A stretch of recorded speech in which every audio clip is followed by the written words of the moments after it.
Well, last but not least, even the Boy Scouts have caved in. Have you heard? Even the Boy Scouts have waved the white flag on homosexuality. Even the Boy Scouts have caved into the establishment media. The establishment media pushing everybody around, forcing us all to accept homosexuality as just something natural. Acceptance. Ladies and gentlemen, if you have a son in the Boy Scouts, get him out. Get him out now. The Boy Scouts are all about teaching young boys to grow up and become men. They're about teaching masculine values. They're all about, it's all about teaching a young boy to become a man in a proper way. How can you do that with gays? Gays should form their own scouts. I'm not saying oppress them. Go off and form your own scouts. Form the gay scouts. Do whatever you want. It's a free country. Nobody's going to oppress you. But why are you joining and polluting and poisoning the Boy Scouts, an organization that has done well for 100 years? What is going on in this country? I'll tell you what's going on. The establishment media will not rest until it has torn down every facet of the society: family, community, religion, church, and now the Boy Scouts. And now the Boy Scouts. The establishment media will not rest until the fabric of America is ripped to pieces and shredded. And that's where we are. Well, joining us now, Dr. Michael Brown. For those of you who don't know, and that's not many, Dr. Brown is the founder and president of the FIRE, F-I-R-E School of Ministry in Concord, North Carolina. He's a great friend of this show, great friend of Radio America. Doctor, thank you so much for joining us. Yeah, it is great to be with you. You know, some people years back asked me as I was working for years on my book, A Queer Thing Happened to America, man, who cares about this? It's not an issue. Oh, yeah, you bet it's an issue. You can't even have a Super Bowl event without this being in the news, and this linebacker supporting same-sex marriage, and this guy, you can't even play a football game without the issue of homosexuality and, quote, gay rights coming in. The president's inaugural speech, he uses that as a bully pulpit. Couldn't resist. He couldn't resist. Had to get into gay, even in the inaugural, he couldn't resist. Yeah, and look, you have a pastor, a highly respected evangelical pastor that was going to pray at the inauguration and is active in fighting human trafficking. And 15 years ago, he preached one message and said very sound, solid, biblical things about homosexuality. But no, you can't even do it. You can't even have it on your resume that once in the last 15, 20 years you even mention that. So he's out. You have a gay-affirming pastor who prays. The president is saying we're going to push this agenda. It's the task of the nation to do it. This is the new civil rights movement.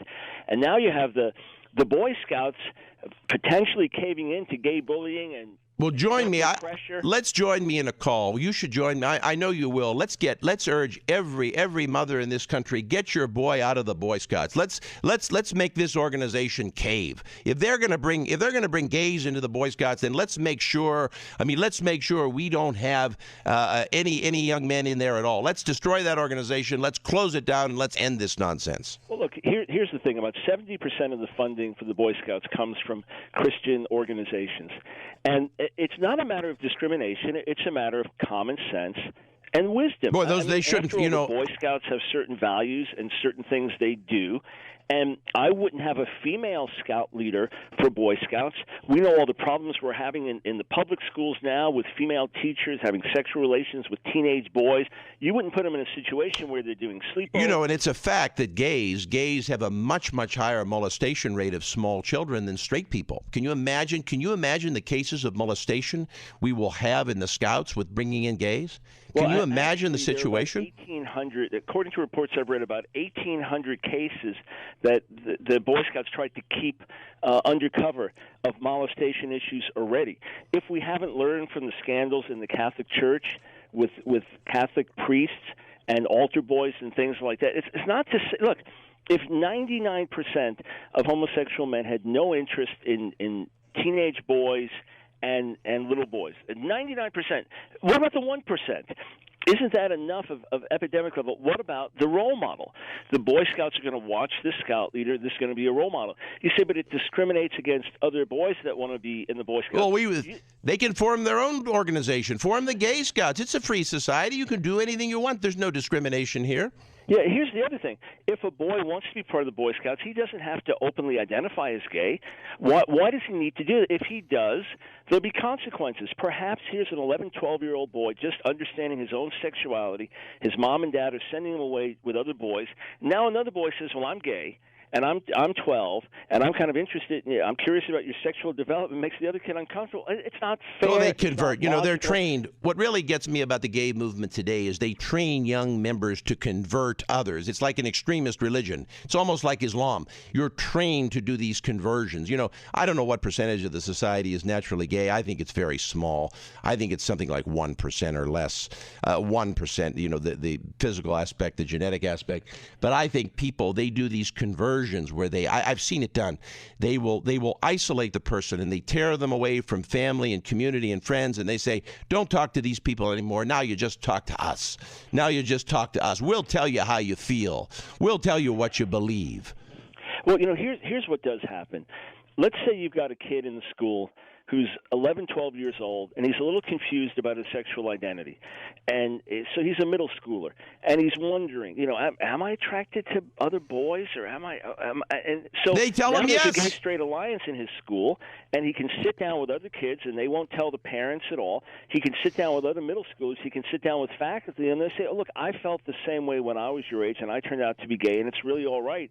And now, in a time of real transition and questioning, instead of saying to this kid, hey, look, people pass through phases, don't worry about it, we love you, everything's going to be fine. No, now he's going to be encouraged to explore his homosexuality. There was a school teacher, very liberal, very gay-affirming, told me that a 12-year-old boy in her middle school came out as gay. And then the next day he said, I think I made a mistake. Can I take it back?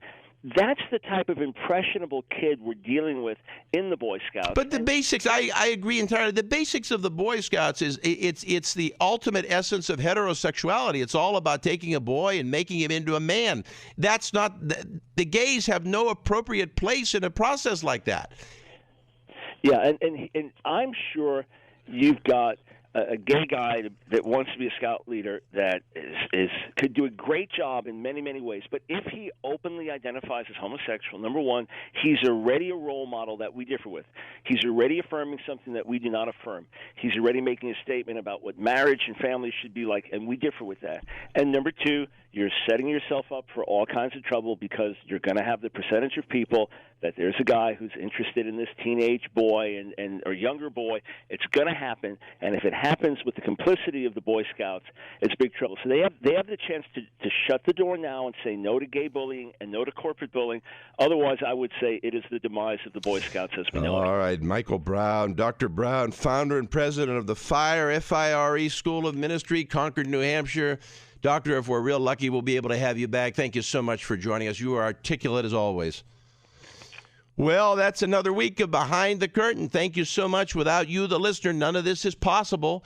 See us next week. Even when we're not on the air, you can always hear us, see us, listen to us at www.jackburkman.us, and, of course, always at radioamerica.org.